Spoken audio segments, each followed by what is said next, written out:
Trending star Khesari Lal Yadav का ये गाना हरदी लागल जान के, जिसमें सोमिया पोखरेल है। ये गाना जब आया था तो बहुत ही बवाल कर रहा है और आज इंस्टाग्राम पर ट्रेंड कर रहा है एक नंबर पर। Once more!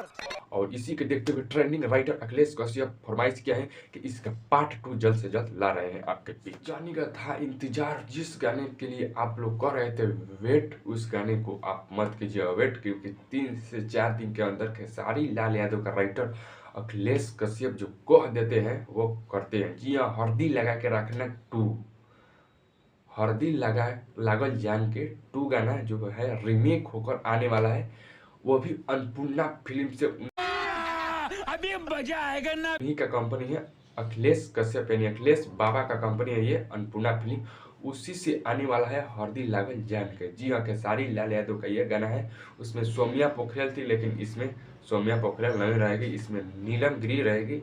और इतना बवाल होने वाला ये गाना, जब फर्स्ट आया था तो इतना बवाल कर दिया था, 2 आएगा तो कितना बवाल करेगा। मिलते हैं अगले वीडियो में। जय हिंद।